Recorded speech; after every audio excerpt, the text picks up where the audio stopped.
Good morning and welcome to the Midpoint. I'm Nancy Msibi, Project Manager at the Konrad Adenauer Stiftung. Our discussion this morning is on the contentious issue of anti-migrant sentiment in South Africa. On the 21st of June, Yeoville Market in Johannesburg went up in flames in a suspected xenophobic attack. Since the xenophobic attacks of 2008, which claimed the lives of 62 people, there have been sporadic attacks on foreigners and foreign-owned shops in South Africa. Out of the 62 people who were killed in 2008, 21 were South Africans. Although the attacks were motivated by xenophobia, xenophobia does not only affect foreigners, it affects society as a whole. The announcement by the Minister of Home Affairs to terminate the Zimbabwe Exemption Permit will put many permit holders in a compromising position.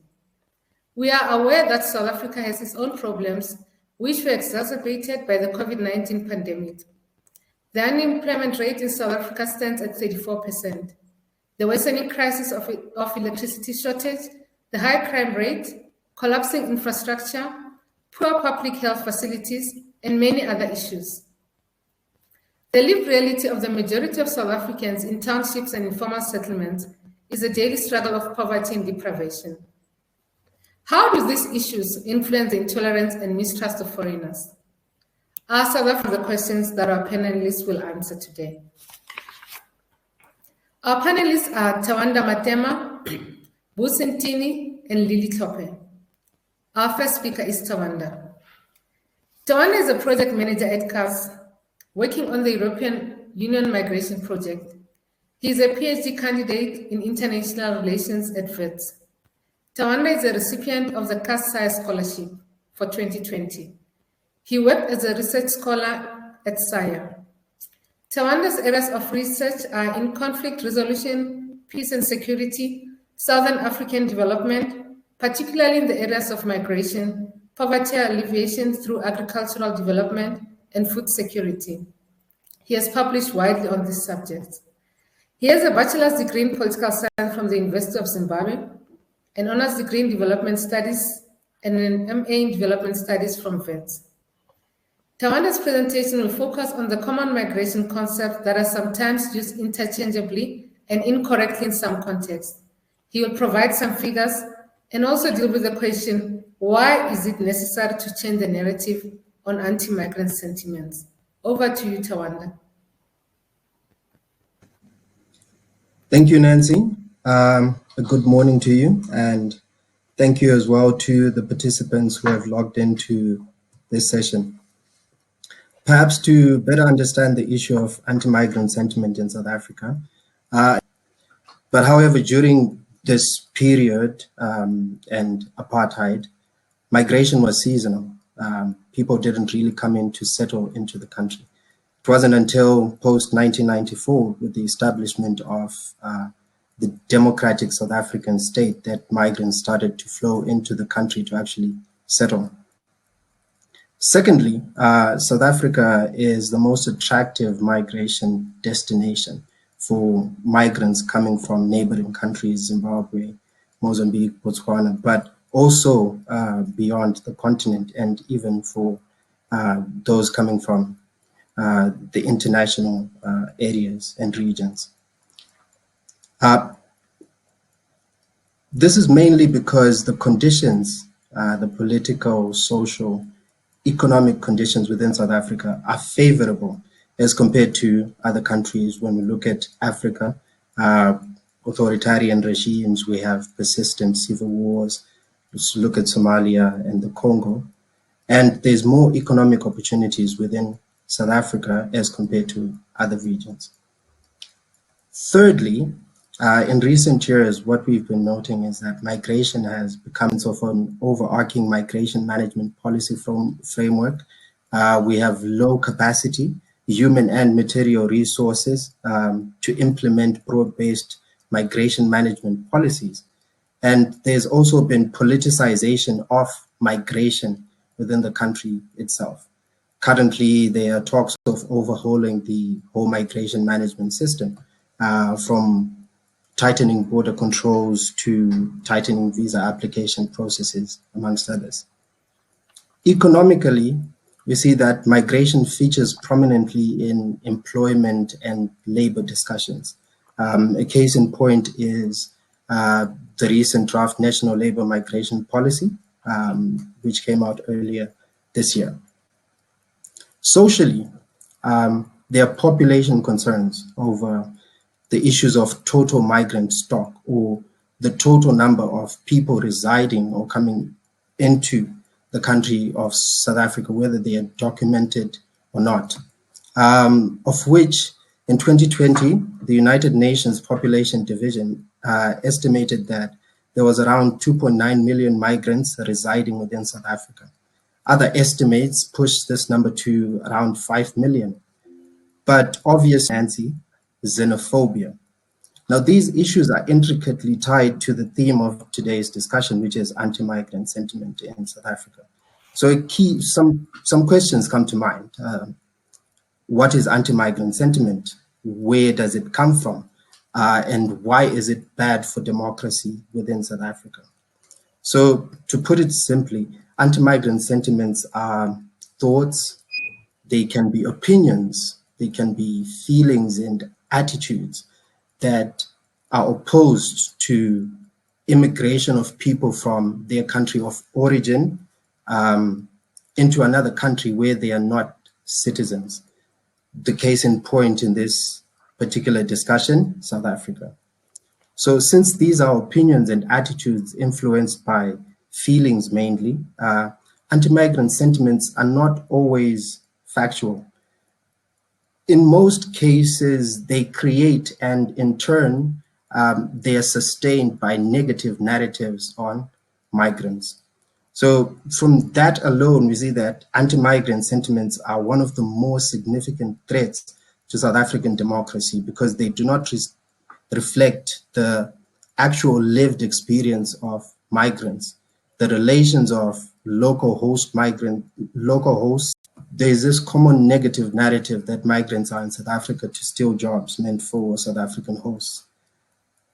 However, since this is influenced by those anti-migrant sentiments, there are cases where we see migrants who are coming into the country who are actually investing and creating employment opportunities.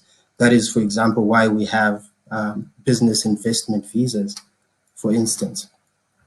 This case is made worse by poor service delivery and the greater need for developing employment opportunities to address the growing level of unemployment within the country, as has been noted by Nancy in her introduction. There's also a narrative that migrants are here to spread diseases and so forth, but this narrative blinds people to the reality that maybe, just maybe, those migrants are in search of better medical facilities. Because of these sentiments, most people do not have knowledge that there are different groups of people immigrating into the country. For example, refugees, they are fleeing, persecution within their own countries. We have asylum seekers. Those is fueling xenophobia and Afrophobia. This has far-reaching consequences on democracy. First, it hamstrings the process of social cohesion. Rather than bringing people together, it further divides people. Second, it results in the utter ignorance of basic human rights to treat others with dignity in a humane way. All people are equal, but most importantly, the sanctity of human life. The unfortunate thing is that most of these anti-migrant sentiments are directed towards Black migrants, and many people have suffered and died because of these sentiments acting out in violent fashion. This is the main reason why we need, to change the narrative on migrants and to address this issue of anti-migrant sentiments. Thank you, Nancy.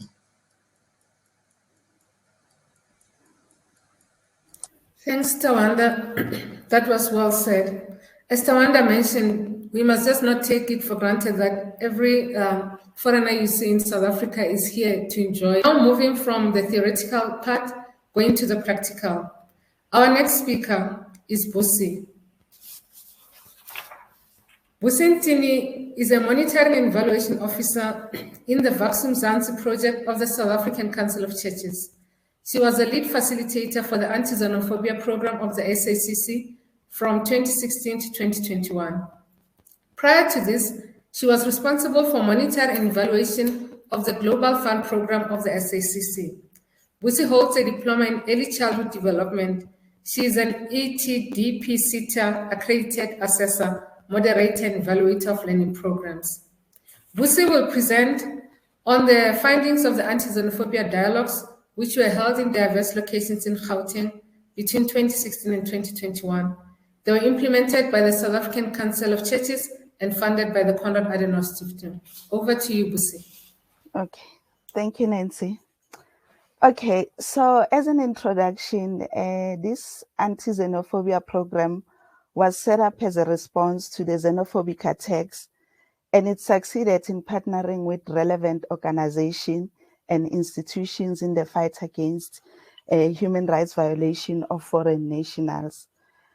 This project has intervened in most reported and non-reported incidents of xenophobic retaliation and social integration, and also to improve relations between foreigners and locals.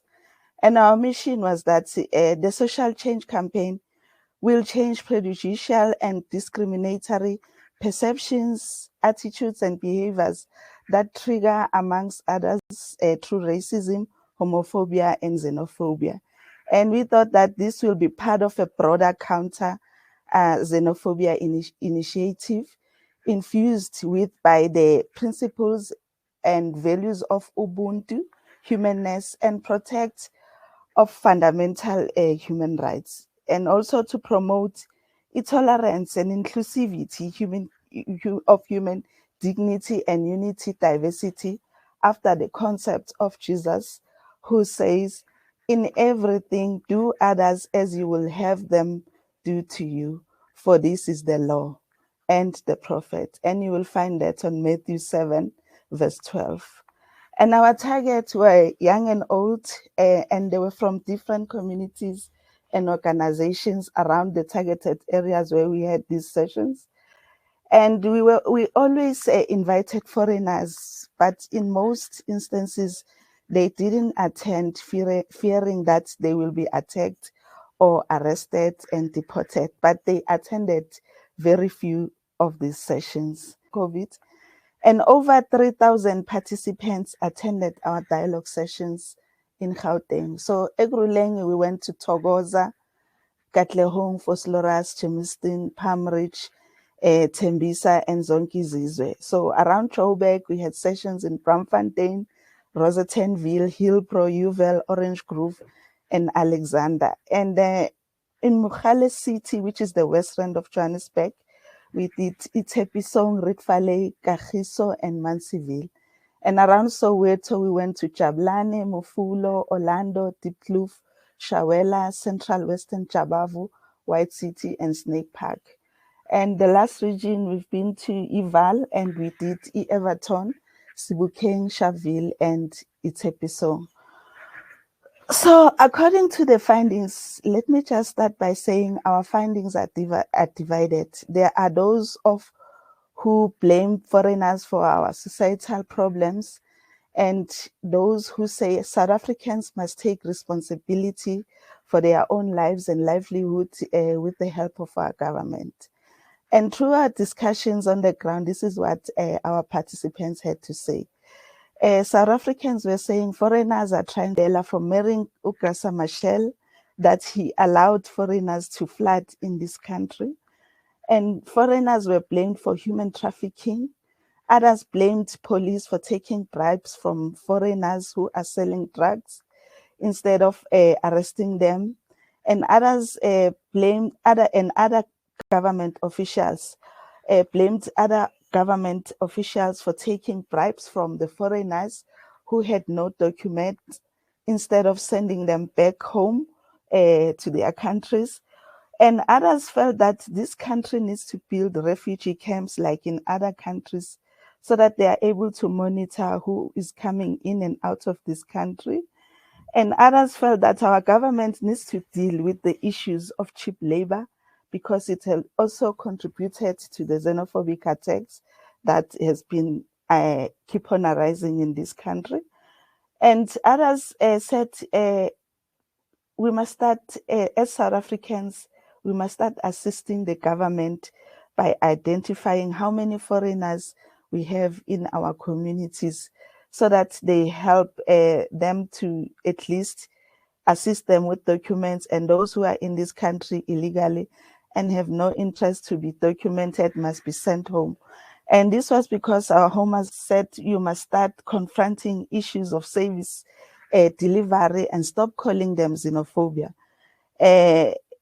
especially electricity problems, because most of our xenophobic attacks were linked to electricity problem. So others realized that the xenophobic attacks were not a solution to our problems. We must create our own employment as Black people, because when we voted for the first time in 1994, it meant power to the Black people. So we must start looking at ways on how we establish ourselves.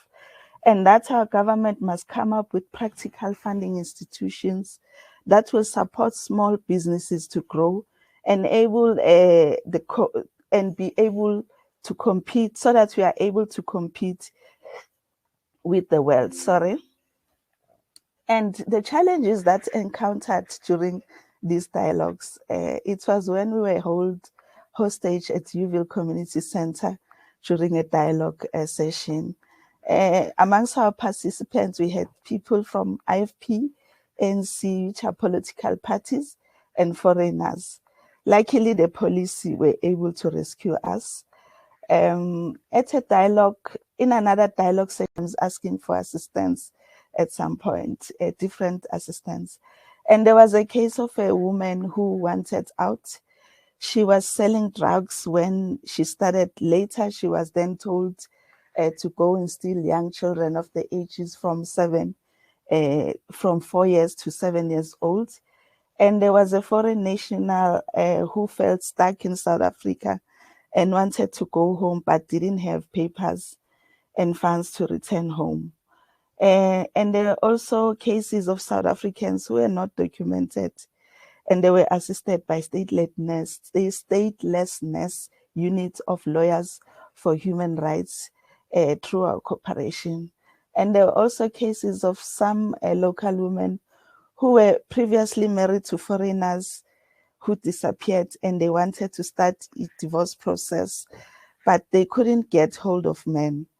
And there were also complaints of foreign-owned charismatic churches who extort money from locals through prosperity gospel. People lost their houses and their belongings, mostly to those churches who are mostly run by foreigners. We had participants who were not afraid to show or say they hate foreigners. So those are the challenges that I've met during the facilitation of these discussions on the ground. But there were also highlights, and some of them were afraid of being in the same room with the South Africans. When I had partnership with South African provincial officers who linked me with crime reaction officers to all the areas where we had dialogue, just to ensure safety of our participants. And the partnership that I had with churches and police stations, most of these dialogue sessions were held in churches and in police stations. And some of the ward councillors in the areas where we have been, they assisted with mobilizing. They will do loud hailing, informing our communities about the dialogue session that is taking place in those areas. And the Community Policing Forum, they also assisted with mobilizing in most communities. And some of the NGOs worked with us during these sessions, assisted also with mobilizing and referral purposes. And we had in one of the sessions, former president's wife of Ukuku Mutlante as a participant in one of our dialogue sessions. And she donated 5,000 masks, which were distributed in the sessions.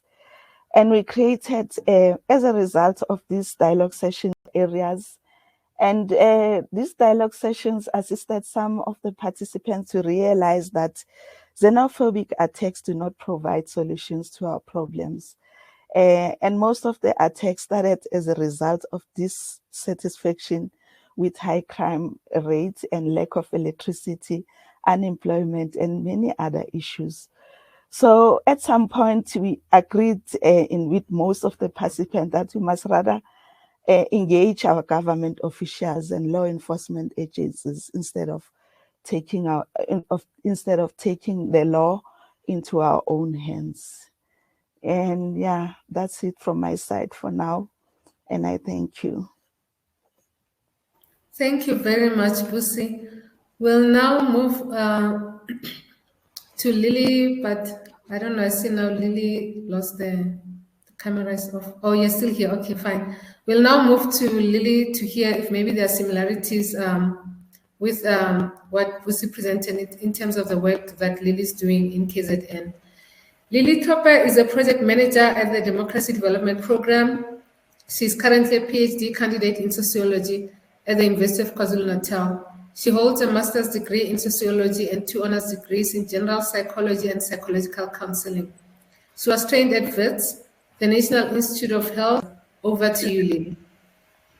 Thank you so much, Nancy, and greetings to everybody who is on the platform. Okay, I will just get right into it. So as Nancy has said, we are doing this project called the Migration Project.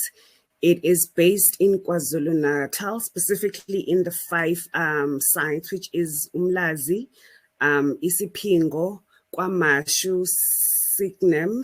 Okay, let's go to yes. Okay, so basically, I think for the background, Utawanda, actually all the speakers, they have touched on it. Our rationale is African migrants are basically blamed for everything that's wrong in South Africa. We are a country currently experiencing a lot of socio-economic challenges. I think we are all aware of the recently released unemployment stats. And of course, any economic activity that a migrant will do, the locals will blame that they are taking up the opportunities that are meant to be for the locals. So as the Migration Project, since the challenge is mainly the lack of jobs, the lack of resources, the lack of money, we're saying let's tackle that which we believe is sort of the root cause for the xenophobic tendencies in South Africa, and that is of course the sharing of the limited resources. Our overall aim, we have one major aim, and that is we want to contribute to improved relationships between locals and migrants. That is the bottom line. That we believe that it's going to help to lessen the xenophobic tendencies and acts towards African migrants. We use socio-economic cooperation between African migrants and locals. Our focus is the informal sector of trade, because I think we all know that, well, we have seen that when the xenophobic attacks start, they loot the African migrant-owned shops. They burn them down. They destroy them. It's always the African migrant-owned shops. So that's why their focus is basically there. Now, our target groups or the project beneficiaries, it's the civil society organizations. I will explain shortly the rationale for all those. We also work with journalists. It's the African migrant and local traders, as I've said. It's the community members at large, and the policymakers together with the duty bearers. Our methods are, we conduct research. We believe in research, as I think Tawanda also mentioned. There's quite a lot. There is a lag. There is not enough data when it comes to migrants generally, but also there is not a lot of data when it comes to the informal sector of trade generally. So there are a lot of speculations, and which are often exaggerated. So we truly believe that let's conduct research so that whatever intervention that we do is going to be based on evidence and not something that we just assume. We also capacitate journalists. Journalists are very important and very powerful. I think we've all seen how one heading that talks negatively about a migrant can spread and trend, and everybody in the country is basically angry, literally because of one journalist who have written a story. So in working with them, firstly, we trained them. We said, we understand that you must report on issues of migration, but be sensitive and be responsible. Let's talk facts. Let's not talk just feelings. Let's be factual and also be sensitive that the words that you use to capture your story can actually perpetuate violence towards African migrants. We also do a lot of radio broadcasts because as a country, I just believe that we don't know enough. We don't understand enough when it comes to the concept of migration. All we see are people who have just landed in our country and they've just come to take. So this is an intentional strategy. Let's go to radio. Let's teach people about the concept of migration in general. We allow the community members to phone in and ask questions. And some, of course, they will express anger, but some are just genuinely appreciative of our strategy in trying to disseminate as much information as we possibly can. And the same as Ubusi, we conduct community dialogues and policy dialogues. Now, why have we chosen to work with CSOs? These are the civil society organizations. Firstly, we have trained them. We recently had a retrain of the CSOs. The CSOs are sort of a neglected group. These are community-based. They're expected to do wonders if communities face some form of challenges, but somehow they are neglected. So as the Migration Project, we train them on how to be effective, just generally as an organization. Whatever cause that they are working on, how do you run an effective programs? Because all their programs are basically on community like development, and they're trying to resolve whatever challenges that are in the community. So some of the things we train them on advocacy. How do you work on advocacy? How do you engage the community? How do you do your own monitoring and evaluation as an organization to make sure that the work that you're doing with the community has output, has outcomes, and eventually has the impact that you are hoping for? So we work with the CSOs in our sites, which has been quite powerful, and I'm actually quite proud of that. The other thing with the CSO is that the communities, because they are in these communities have access to them. They trust them. It's people they know that they can go to and gain whatever basic information like that they actually need. I mean, we go back to as basic as rights. I often say, as we are a country that prides itself with the Constitution, and we all have rights. But when you actually ask, let's leave the migrants aside. Let's talk about the locals. Do you understand your rights as a South African citizen born in the country, Zulu speaker, Sotho speaker? Do you understand your rights, or do you know them? And the majority, they don't really know them. And then I will further ask, how do we then expect someone who does not know their own right to know the rights of another and actually not violate those? So the CSOs have been very instrumental in such work. Also, the reason for working with the CSO is they work as a collective. In working with sensitive and important things in the community, it's important to work as a collective. We cannot achieve in isolation. It has to come from a solidarity approach, that it is us and all of us don't want the ills that are currently going on in the community. And lastly, the one thing I'm also loving that we are doing as a project is that the civil society organizations, we have made them to meet. It is amazing that all these communities, there are so many civil society organizations, but they didn't know each other. Each organization was literally operating on their own, feeling overwhelmed to some extent. So as the migration projects, we have made them, and we continue to, they network with each other and get to know each other, so that when we are gone, long gone as the migration like projects, they have each other, they can support each other through whatever interventions that they're actually doing. As I've said, that we also work with the media to influence. The media is very powerful, literally. Yeah, it is powerful. We see things on social media, we see things on TV, we hear things on radio. We believe them. It's very few people who actually take time to seek if that which is being broadcasted, is it true? Is it accurate enough, or maybe there are some extent of exaggeration. So we work with the journalists in the eThekwini area. We have a memorandum of understandings with 7 radio stations, and we're saying, let's talk about this issue of migration.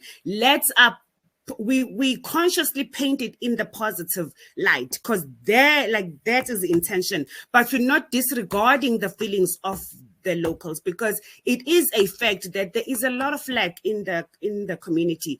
The recent stats said that over 50% of our society lives below the poverty line, which you can understand that a person who doesn't have, and they see someone who's trying to have some form of food on their table, they are likely to blame them.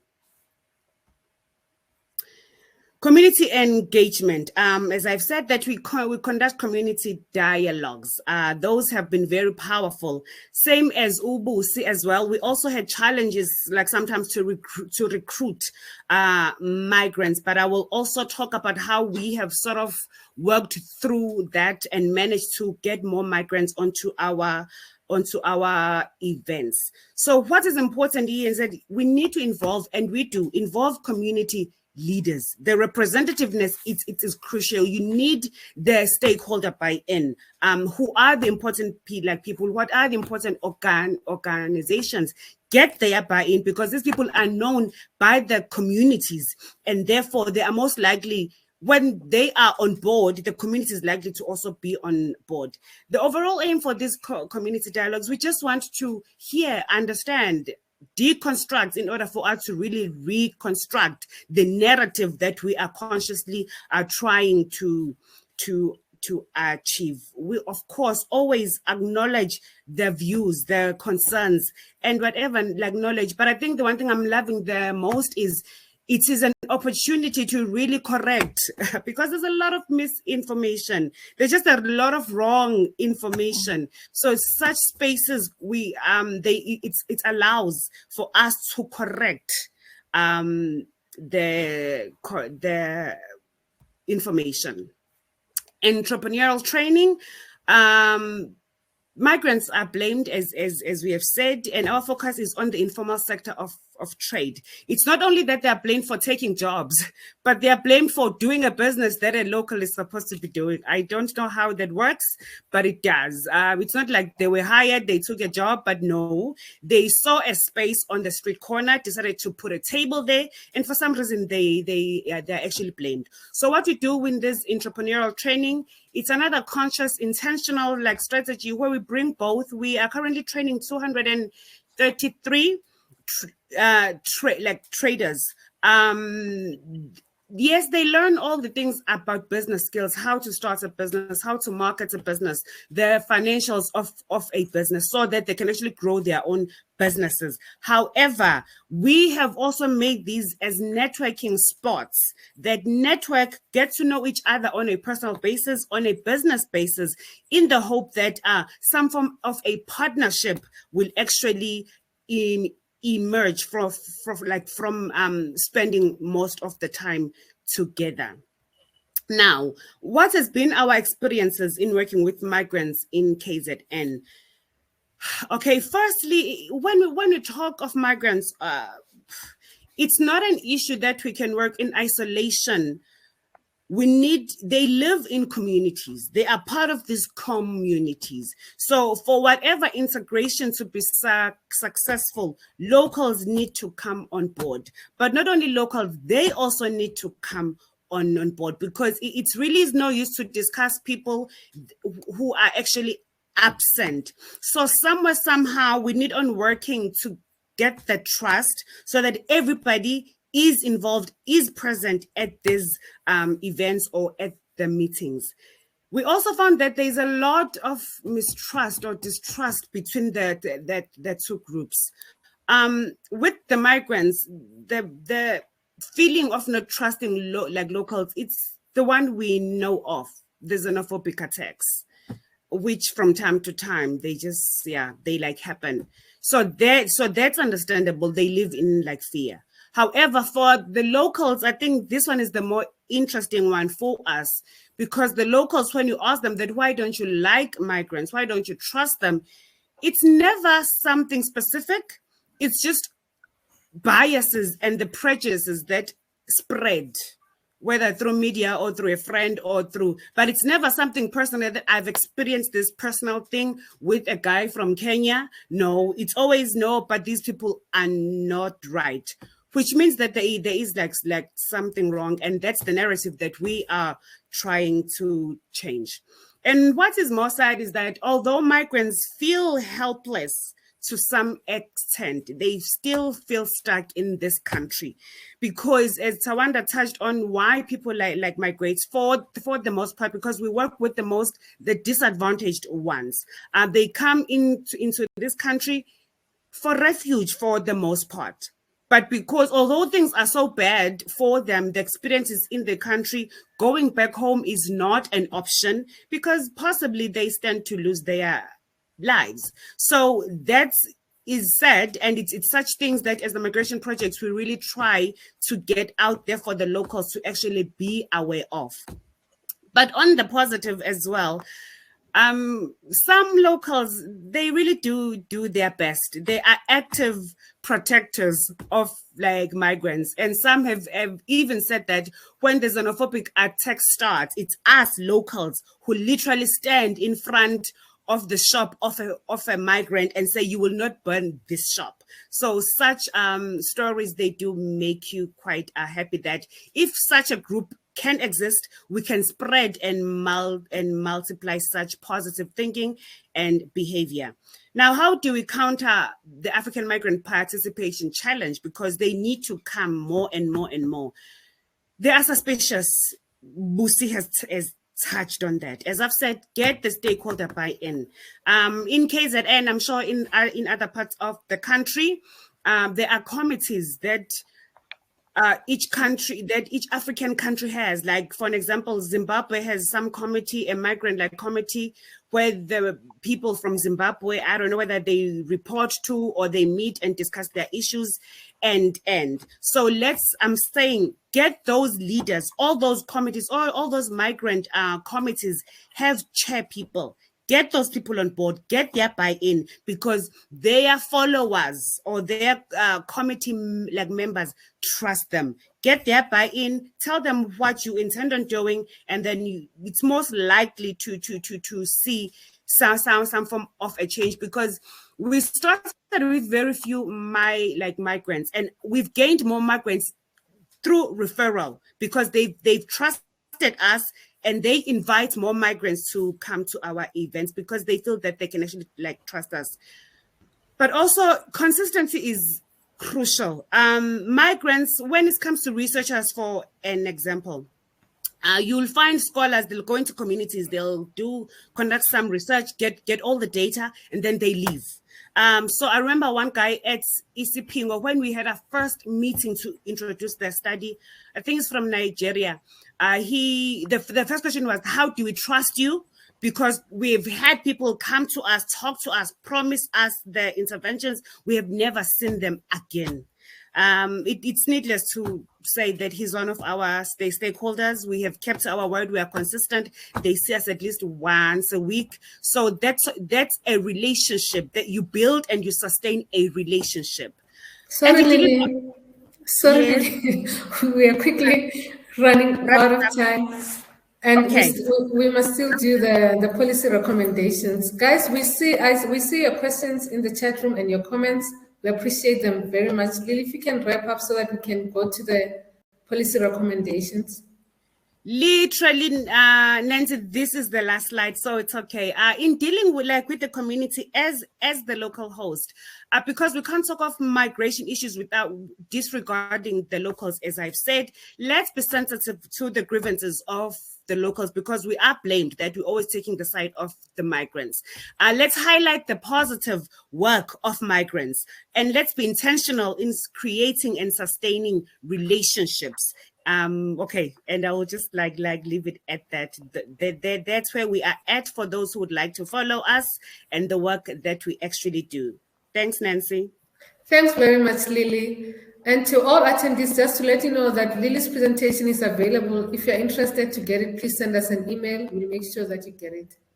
I see there's a question from Sanet Solomon.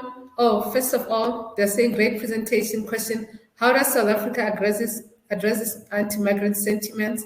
I think this will be dealt with now in the policy recommendations. And then I also see a comment from Wano. Anti-migrant sentiments are brought up because of mismanagement in SADC region leadership. It's not primarily a South African problem. That's correct, Manu. And I also see a question from Blessed Magadzige. Is it possible to fully address the issue of migration problems in South Africa without first dealing with the broader question of democracy suppression in Zimbabwe, the principal migrant sending country in the region? I think these questions will definitely be addressed in the policy recommendations. So I think for now, to save time, we'll just move to the policy recommendations, which will be done by both Lily and Tawanda. We have about 13 minutes. Then if you can just do the policy recommendations, then we can do some closing remarks. Over to you, Tawanda, and then Lily will follow. Thanks. Thank you very much, Nancy. There's also another, does this mean for regional integration in Africa? So thank you all for the questions. Maybe to start off with Solomon's question, how does South Africa address these anti-migrant sentiments? Well, it's a challenging question because it has different levels. Addressing the challenge of anti-migrant sentiment is akin to addressing the challenge of migration regulation and governance. It's the same question as to addressing the issue of xenophobia. So there's various levels. What we've seen in recent years and over the past few months is some of those initiatives on a policy level, like I mentioned before. The draft National Labour Migration Policy, which touches on protection of migrant workers. It also suggests issues of introducing quota systems to tighten regulation of migration within the country, increased and tightened border controls. Those are some of democratic principles, the respect of human rights being the most prominent one. So we need that civil education to be implemented by civil society organizations in addition to the government itself. So those are some of the recommendations that might be implemented to try and mitigate this challenge. Moving on to the question by Blessed, is it possible to fully address the issue of migration problems in South Africa without first dealing with the broader question of democracy suppression in Zimbabwe? Well, not particularly. And it's not just in Zimbabwe. I like the fact that you note one country, but it's also issues to do with, for example, the DRC, Congo. There's also civil wars in there. When you talk about Somalia, there's issues to do with economic meltdowns. So it's a collective effort. And I think the African Continental Free Trade Agreement is one of those mechanisms that can actually be leveraged in order to try and solve those challenges within other countries so that the movement of in North Africa. So it's a collective problem that needs a collective solution to it. Now, moving on to this question by Dube. The ANC has recommended for the establishment of the Immigration Board Yes, in your view, in my view, I think this is a great initiative. Obviously, we need regulation at various levels. But as a policy, it's a high level. As I said before, we also need to translate that back into the communities, because at the policy level, there isn't representation of migrants themselves or migrant boards, the actual lived experiences of the relationship between migrants and locals at the community level. People operating spaza shops, how do they engage with each other? Hawkers, for example. So all those issues need also to be factored in to the high-level policy mechanisms. But it also speaks to the idea of policing. Do we have enough capacity to actually implement these policies? So there needs to be investment as well into capacity building for policing, not just migration, but most importantly, xenophobia, the threat to democracy, which is xenophobia and Afrophobia. Thank you, Nancy. Thanks, Tawanda. Over to you, Lily. Ted. Okay, let me just quickly go through the recommendations. The thing with okay, let me open this. With the recommendations, I have a problem with that, because as much as more policies can be drawn, I understand that. But what about the ones we already have? I think for me, it's about, let's go back to the basics. Let's firstly go back to the basics. As I've said before, we're a country, we pride ourselves with the constitution that everyone who lives in the land we have rights, regardless of nationality. You cannot be violated. You should be free, be fairly treated, and literally be free from like prejudices and any discrimination. So before we customize a whole lot of policies, how about going back to that basic, that are we treating everyone who lives in the land fairly? If not, why? Before we move, because whatever policy that follows resources, the staff, the duty bearers who are supposed to be upholding this are not even aware of what they're supposed to be doing. So that which the policy says and what a duty bearer will do are two completely things, which is a problem, which means that government as well needs to go back and train their staff on the policies that are already in place for a start. Then clearly put the monitoring and evaluation that are the policies that we have, are they being implemented the way that they should be implemented and not according to what the staff member decides that they will do. And then when you talk about the migration management system, we've spoken a bit about that as well. This is crucial.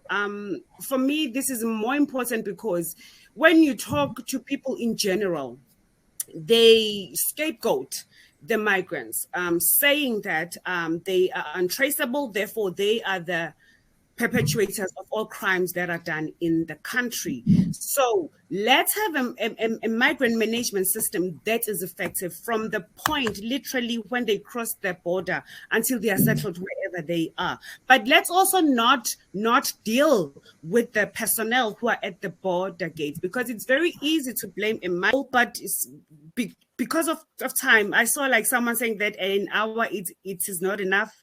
Yes, I think it was Refilwe. I do agree with you. Government, the one department I'm going to talk about, it's the Department of Labor, because migrants are blamed for taking jobs.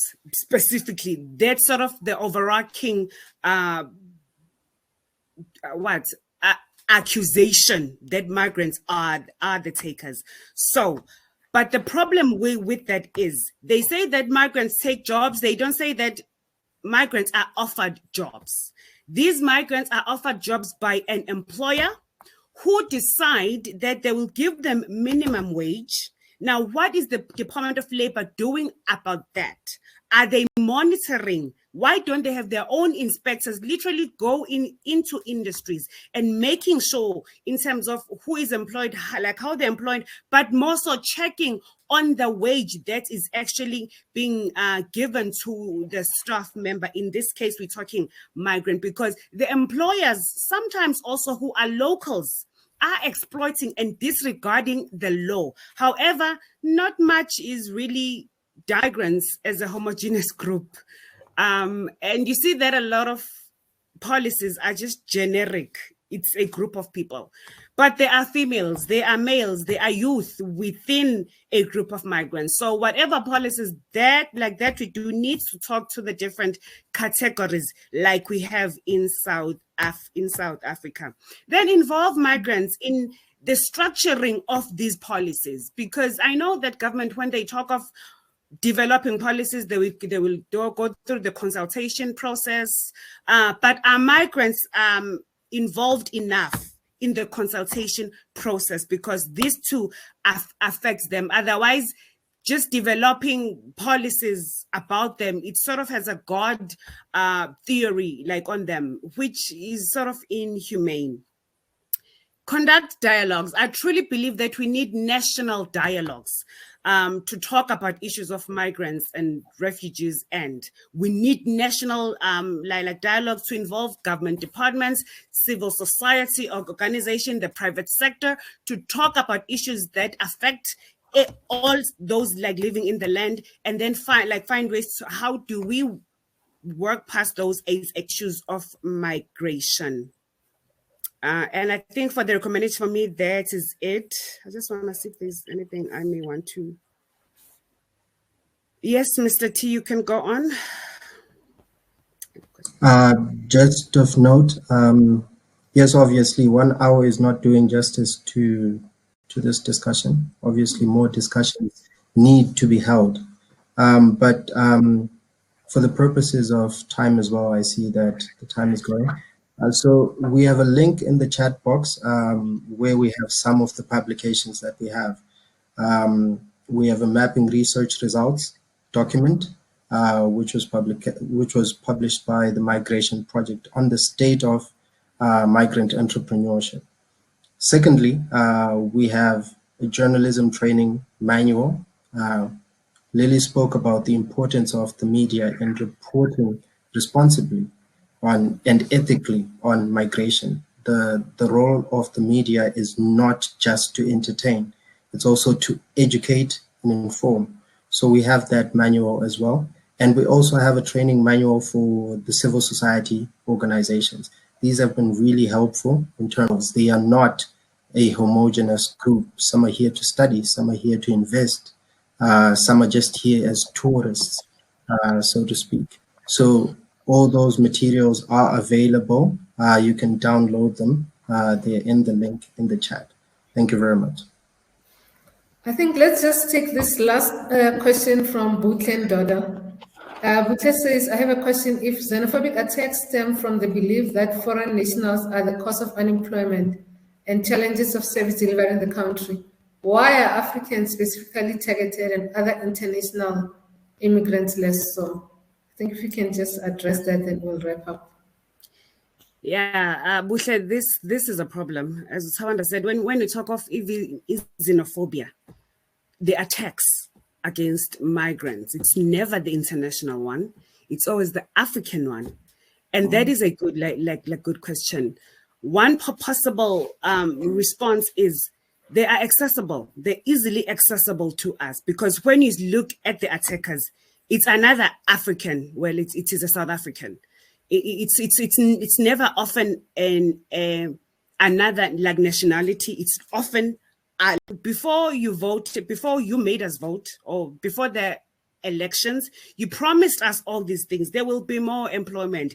There'll be more water. The electricity problems, they're all gonna be over. They promised us all these things. Then post-elections, it's back to the challenges. The load shedding, they start from scratch. The employment stats, they come up. And since they cannot access government, let's look at this person who seems to be trying and achieving in making some form of a living for themselves.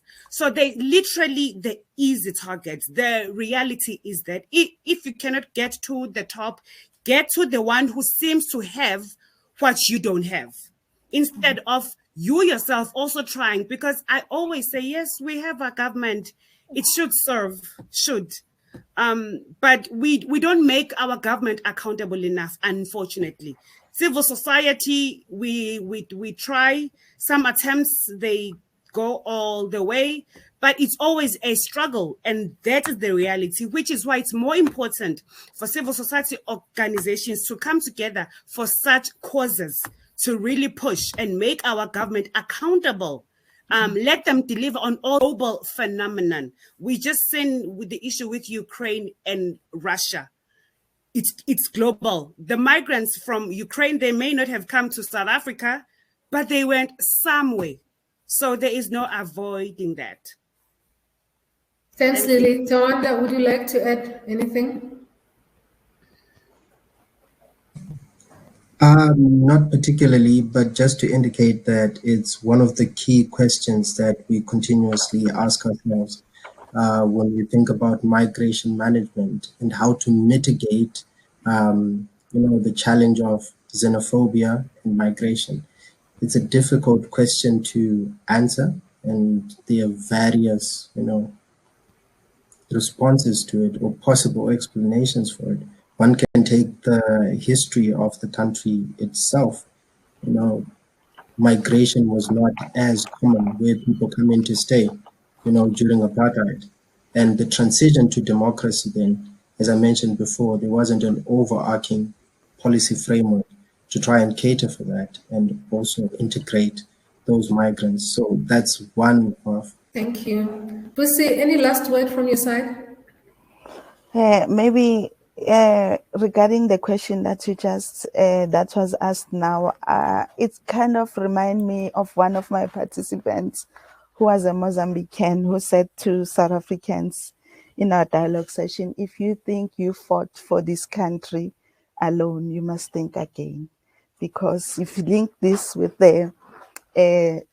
our struggle, our South African struggle, we had some of our freedom fighters hiding in the African countries, and yet we now are fighting with them. I think that kind of remind me of that. Yeah. Thank you. Danelin, I see your comment, very informative presentation so far. We'd like to request copies of all presentations. We'll definitely send you the presentation. And lastly, the topic of migration, as we've witnessed today, is a complex and sensitive one. We indeed only scratched the surface because of time, so we couldn't really delve into deeper issues. We must continue to try and find solutions to promote social cohesion while looking for innovative ways of improving livelihoods in the townships and informal settlements. A big thank you to all our panelists for making time to share your knowledge with us, and thanks to everyone for joining us. You will receive a replay link by email tomorrow. Enjoy the rest of your day. Bye.